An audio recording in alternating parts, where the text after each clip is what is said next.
Um. Oh. Oh. Oh. Hi. Um. A curved spine twists this woman's posture forward. Her greasy hair drapes over her large eyes like vines. She smiles at you. You must be visiting someone. A friendly visit, I hope. What do you know about this Animancer Azo? Freyo says, "Oh, I like him very much. Many Animancers could care less about their patients. Looks like Look at us like vermin for their experiments, but Master Izeo treats us like humans, even the very sick. You can tell he does this to help people. He helped me understand a great deal about myself, and I know he's done the same for others. It's too bad what they did to him. He hides it well, but I know he's afflicted by it." "What happened to Azo?"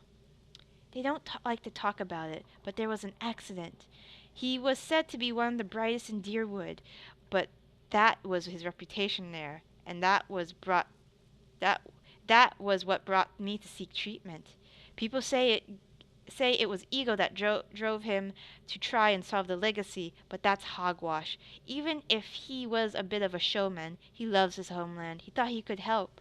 He wasn't one to speak of his work. Suspected his colleagues might have tried to steal it, but he told me once that he figured out a way to create a soul." Shit. Not a soul exactly, mind you. How did he put it? A proxy, I think he called it. Had some machine that drew energy out of the very ether. Can you imagine it? The point is, it's going to help with the legacy. It was going to make the Hollowborn into something easier to love and to care for. Gods know, that's something we need. Do you know what they call empty little babies in Ondra's gift? If you could just finish what you were saying. Anyway, Master Azo had scheduled a public demonstration of his work in Copper Lane. He was so excited. Oh, shit. But then, the next day, he was locked in his office, turning away visitors, I heard, and he stopped seeing patients. I don't know exactly what happened, and I don't have the heart to ask him, but I'm glad they're letting him treat people again. Do you know where I might find Azo? I think I've seen him around today. Have you checked the laboratory? It shares a wall with his office. He's been spending most of his time there lately. Um, have any of the patients been acting unusual? Well, there's Baxikta, who relives a murder she committed more than 5 lifetimes ago. There's Edelman, who they say only half a soul and found collecting faces of others because he believed they were his own to be a false one. Graham, he speaks in a language no one understands and wails at night. I mean, different from normal behavior. Well, yes, I suppose, but nothing they didn't volunteer for. Master Azo let us know that a number of patients in the Northward had volunteered for a new therapy that would be escorted with his lab and receive treatment. Northward has most of the trouble cases. I'm glad some of them have chosen to get help. It seems to me he's got quieter since the treatment has started. It's Graham. I seen them taking it most. He struggles, but he's a bit of a wild one. Would I be able to visit the Northern Ward? They like to keep them separate. I don't know that I've seen the guards allow visitors, just Master Azo. You might ask him. He's very sympathetic. Why are you here? I don't want to say. You'll think less of me. I wouldn't worry. I'm listening, she says. These last few years haven't been kind to me. They haven't been kind to anyone. I try not to think of it as personal. I lost my husband in both wars in the Saints' War. My daughter, the legacy took her before she was ever mine. I may do. What else can I do with you? I moved into a tiny place in Ondra's gift, got by mending clothes and on the kindness of strangers when I had to, but I was surviving and the gods were watching over me. I could live with that. Then one day this noble woman comes in, wants her fancy gown fixed. Gorgeous thing, this shade of blue I've never seen. Only I had looked at it and reminded me of something. I had what they call an awakening. I remember being a noble woman myself in another life. People doting over me, men doting over me, me! The best food, the most beautiful home, all the things you'd never dream of, they were mine. It was poison knowing that. All those things I had I'll never have in this life, it did something to me. My food started to taste rotten. The walls of my little room seemed to close in around me. I stopped being able to sleep in my own bed. So I came here. It was that or break into a estate and start ordering servants around.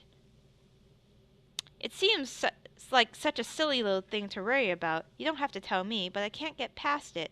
And I start to wonder, did the gods choose this life for me? And if so, what terrible thing must I have done to deserve it? Maybe you'll get there someday. Not in this life, but maybe another. That's the strange part, is I think the best wouldn't be good enough for me anymore. I think it must have gotten to the point when I was that noble lady. Farewell. Hi? Um, patient, you're all crazy. Patient, yeah, I don't think this man has the best of intentions. You're crazy too. Anybody here? Alright. Alright, let's go to the lab. Shares a room, right? Hello? Hello? Hi? I'll see what I can find. Hello there? Is there anything... Oh boy. I can do that. As requested. He hasn't seen me yet. I will take that. I'll give it a try, at least. As requested. Be cautious. Be constant. Hi there!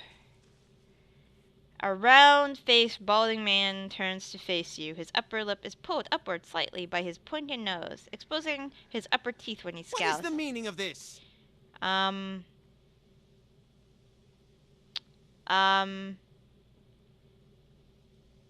like... Ethelmere told me you're not supposed to be doing any more experiments. He's the balding man, as Azo says. Well, yes, Ethelmere hasn't done much good for anybody since he had his soul moved into an inanimate object. So I fail to see why I should let that sway me. If animancers all followed the commands of their leaders, where would we be? We'd all be as backward and as willfully ignorant as the Red Cirrus. We would know nothing about life or death, or even ourselves. We'd be lost in the dark with no clue as to why.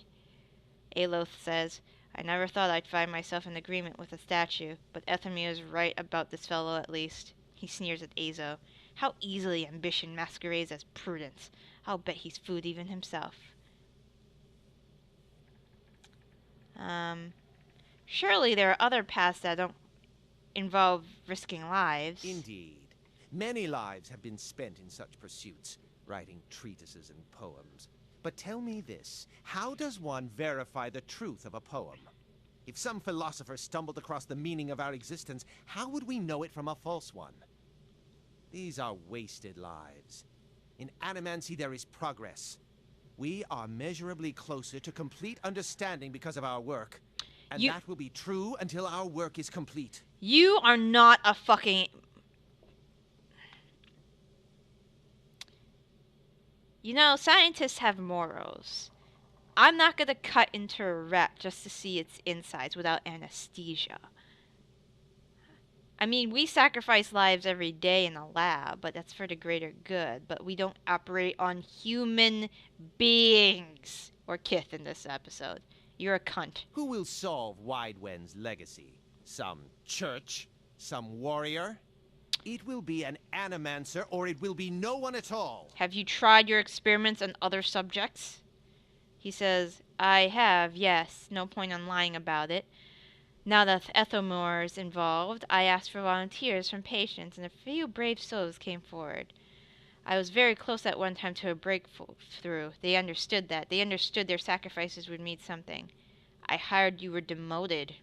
What? How did it happen? Azo's nostrils flare, and he bares his upper teeth more broadly. That's none of your concern. Did one of the others put you up to this? Aldmir? That smug weasel. Things went wrong. Everything. I don't know how. I'll never know. He spits. I want access to the North Ward. Out of the question. The patients are isolated there for a reason. Your forehead seems damp with sweat. Seems damp all of a sudden. Perhaps I should discuss your insubordination with the head warden. You smug cretin. How dare you come down here and meddle? You have no idea the importance of my research. Shut it, laden key scum. He balls out his fist and digs his teeth into his index finger. Fine. Speak to them for all the good it'll do you. I'm sure the discussions will be fascinating. Thank you.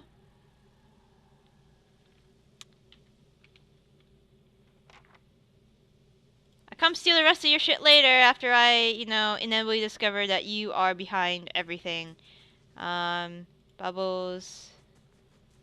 Copper wires. Yeah, there's lots of stuff. What's in here? Are these just patient cells? Yeah, these look like patient cells. What's up here? Patient. Patient. Any named patients? Wow, there's a lot of... What's this? Ooh. Sponge. Patient. Hi there, flesh construct. I'm gonna be attacked by these things eventually, aren't I? Oh boy. This is bad. Why do you have so many flesh constructs here, dude? Why? Why is this a thing? God, there's so many things here. Oh, there's a box over there.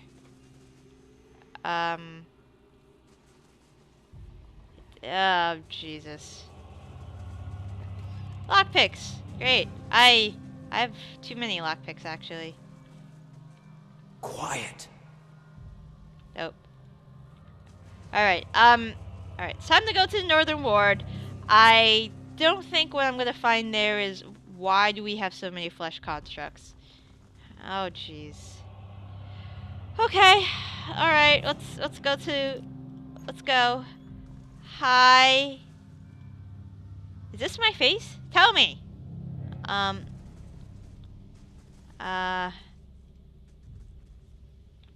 Oh, this is the man who was tearing faces off. This man has a look in his eye of a hunted animal. As you approach, he staggers back to a far corner of his cell, halfway appearing as though he would climb the walls to get him further away from you. I need to ask you some questions. He looks at you blankly. Unclear if he understands you. He opens his mouth to speak, but the words come out half-formed, as though his tongue was cut out. They are impossible to discern, if you indeed they are words at all. Kana winces. I don't think he can speak anymore. Not in words, at least. This is monstrous. You're afraid. Do certain visitors make you afraid? He looks at you with uncertainty. Slowly, tentatively, he steps closer to the front of his cell. As he does so, for the first time, you pierce his soul within your keen. It is misshapen, as though maimed by some jagged instrument, and the large expanses of it has been gouged entirely. You feel no barriers of resistance. If you wanted to, you could look further into Graham's soul. I will. You project outward the maimed soul in front of you, merging with it, its confusion and fear becoming yours as it whisks you into its depths. You're in a cell. A key turns. A door creaks open on neglected hinges. Thoughts come to you in waves, incomplete, broken, fearful. Standing at the door is a round, rotund, balding man. His upper teeth and his pointed nose remind you of a rat. He beckons, apologetic. You don't want to go. Anything else. In your mind is a single word, and that word is no. But it dissolves before you can reach your lips. You press against the back wall. You cry out. In the darkness you fight unseen restraints. You cannot move your arms or legs. The man walks into the room carrying a lit candle, its meager flame casting long shadows across books and machinery. Straps bind your arms and legs. Cold metal circumcides the crown of your head and the breadth of your chest.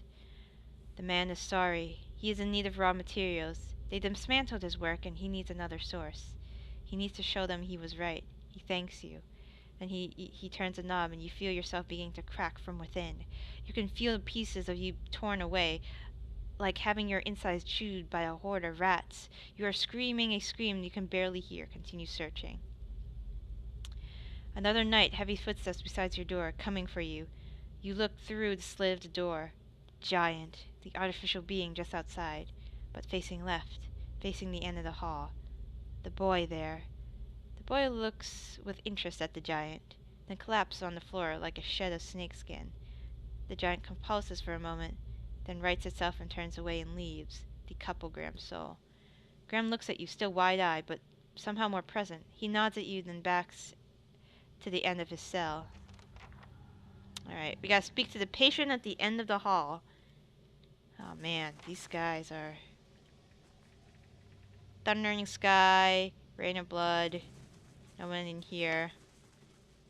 No one in here. These poor people. This isn't the treatment that they were promised upstairs by the cushioned seats and lush carpets. I know, Kana. Is that the cure for soul sickness? To be thrown into a cell and subjected to the whims of your captor?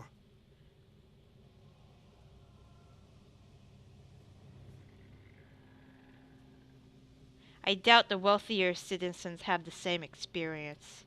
Kana says, I'm sure they have their share of family members they'd rather forget. But if all were treated like this, the sanitarium would never survive. What did these patients do to warrant such conditions? There are just as many who come here and are cured of their ills, people who have been cast aside. Kana says, I hope so. I hope you're right. It's just hard to see. Let's be on our way. This place gnaws my soul. Kinda gnaws mine, too. Because we have places like this in our own society. They're called mental institutions. Except the treatments for the mentally ill are pretty fucking barbaric, and we don't know enough. Like, our brain's a black box. That's why I really like doing the research I do, because eventually, hopefully, it'll help somebody. Anyways, let's talk to this person. Hi! A willowy adolescent boy stands in the center of his cell. Gawkish and stoop-shouldered, he stares straight ahead, the occasional blink only his movement, and it is unclear whether he registers your presence at all behind his glassy, dull-eyed eyes. I'm going to reach for his soul. You close your eyes and edge forward towards the boy's soul. As you near, a sudden malaise comes over you. You are cold and warm all at once, sweating and shivering, straining for breath, as you did on the caravan journey. The soul you approach is the wrong one, a parasitic plant that strangles its host. It is predatory and pitiless, and you have crossed its path once before. Oh shit. Too late does it occur to you to retract, and you already feel yourself plunging into some interminable abyss of thought and memory. You are standing in a cell now, the same cell in the sanitarium. The halls are moonlit and empty, and you are waiting. At the far end of the ward, the doors open, revealing a flesh golem in silhouette beneath the archway. It makes its usual rounds. The same stops every time. The misbegotten child of despondent creators. When the construct is close, you coil yourself up and spring forward, passing out of the boy's body as though it were a membrane. You sense his body behind you, collapsing to the floor, a puppet whose strings are cut. You're rushing towards the golem now, bodiless as a gust of wind. Quickly, you think to yourself, quickly, and you feel the strength hemorrhaging from your soul as it darts toward the makeshift abomination. You pass into the shell, overtake the soul implanted within, and circulate it. You're suppressing it and containing it in its new vessel. You are strong again. Oh shit, this thing eats souls. You step heavy foot around the corridors, unheeded by the other constructs. You take over oh shit. You go into an office, you set your oversized hands upon a large machine, a nest of globes and tubes and coils in the center of the room, and go to work, bending wires, unsettling alignments.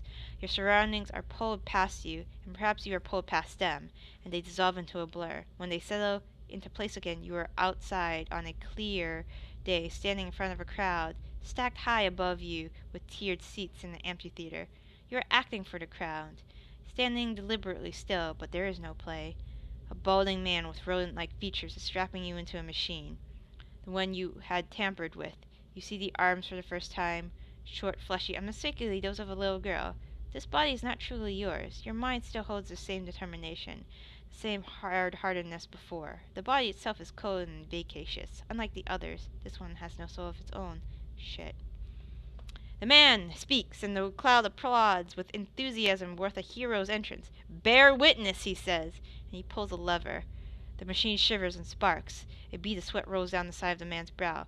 The crowd's apprehension quickly gives way to an awe as the crystal globe fills with radiant mist that casts the entire theater aglow. He opens the valve. The glow claws along the tube to the length of the copper wiring, sends electrodes down your armpits. You feel nothing when it reaches you, as it should, for you have been leading his work astray periodically for some time, altering notes and settings and playing puppeteer for Hollowborn. But you make it look how people would expect to look when a body is infused with soul. In a moment, the machine glows dark. The man unstraps you, eyeing you with a scientist's concern. He looks back at the crowd. Behold! He says. There's another obvious hesitation in his voice. Slowly you take a plodding step forward, and another, and another. You look at the man, giving him the eye contact of which no Hollowborn is capable, and the crowd gasps. The man looks relieved. How do you feel? He asks at a volume meant for the crowd, but this moment, at the top of your lungs, you let out a piercing shriek. The man comes toward you, hands outstretched, but you run the other way, back to the machine. With all your strength, you dive your head into the crystal globe. It shatters, striking your head with warm blood. You drive your head down onto the surface of the machine again and again, drawing panicked screams from the crowd. By the time the man reaches you, your body's already ceased proper function, merely twitches on the cold ground. Satisfied, you depart the corpse in search of another unsuspecting host. Who could put their faith in animancy now? You are pulled again from your surroundings, transcending the boundaries of memories and lifetimes, deeper and deeper past betrayals and murders and lies upon lies that form the thick webbing of plots beyond mortal comprehension. You settle on a room that you've seen before, expansive, with a tall device encasing an Aedra monolith at its center. The room is filled with people, and the people all look at the device. You are yanked back into reality, and the once catatonic boy in the cell is looking directly at you, calculating. There's no mistaking now that this is the soul of Theos Ix Arcanon, the man that you've been searching for. Oh shit.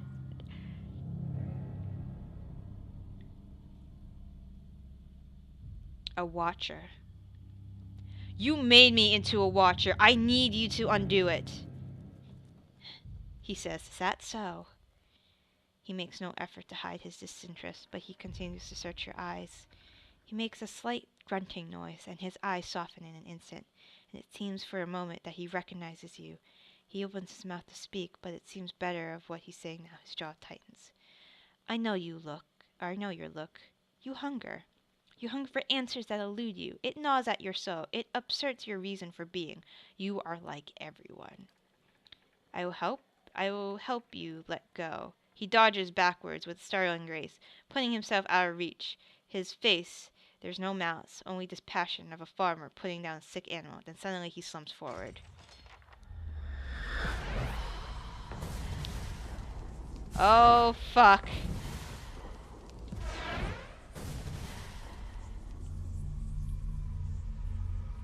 Come at me, bro! Oh shit, the patience! All the patience! Oh boy. Okay. Let's do this. Edar! Flesh Golem. Pelagina. Graham. I'm sorry, Graham. I'm so sorry. Other guy. Let's go! Alright. You three. Actually, go Beast Man. Beast mode! Attack that crazed patient. You are a cleric? How the fuck is that? Eat something! Aloth, I need you to do shit. Like that. Where are you going? Where are you going? Shit. Shit. Shit. Alright.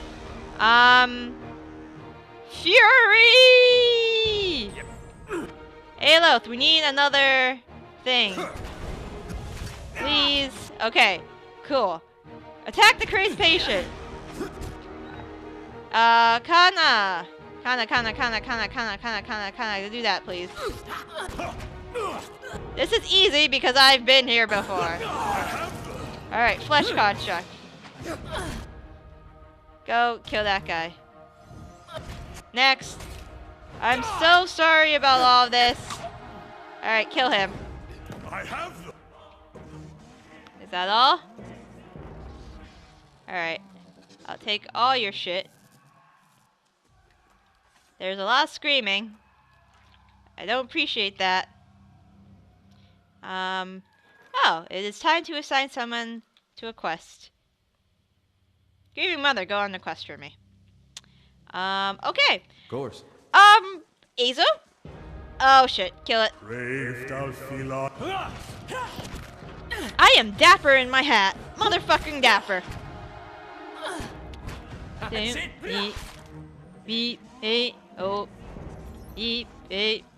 I'm gonna have to probably kill everybody here. That's pleasant. All right then. Stop it. Of course. Is everybody here? Hi. Kill you. Kill you. I gotta get you a new weapon. He's almost dead. Don't worry about it. Next. Going to kill everyone here. Gonna beat the shit out of all of you. That's what I do. Hurry up. Hurry up. Will you guys get out? Out here. Alo, out. Alright. Hello? Everyone in! Oh my god. A wit? What the fuck is a ah, shit. Everyone! Oh man. Well, that was easy. Anybody else? Ah, shit, the patience. Oh, hi. Kill you now. Tank. Come on. Come on. Oh, yeah. Now can I loot that guy? Thank you for the money. Dude, I got shit to tell you, and you're not gonna like it. Unless you're dead. You're probably dead. Hey, what have you done? You've been experimenting on patients against their will, mangling the souls. I have witnessed it with my own eyes. His face drains what low color had. How could you possibly... Look, it had to be done. Elthamil and the others, they took everything from me. Everything when I was this close. I had to know. I had to know where I failed and why. Imagine the value if I succeeded. I had something that could make all the Hollowborn infants into something like a real person. And with a few more patrons and a few more years of research, what knows? Theos was fucking with you anyways. You weren't close at all. No one has come close with the legacy. It's why I have to continue. Why I have to risk everything working secret. That's why you have to lie to Ethelmir for me. Tell him you've cleared me of all suspicion. I'm gonna expose you. Then I can't let you get in my way either. Fine. You're one person. Bring it. Knock the shit out of him down. You're not long for this world.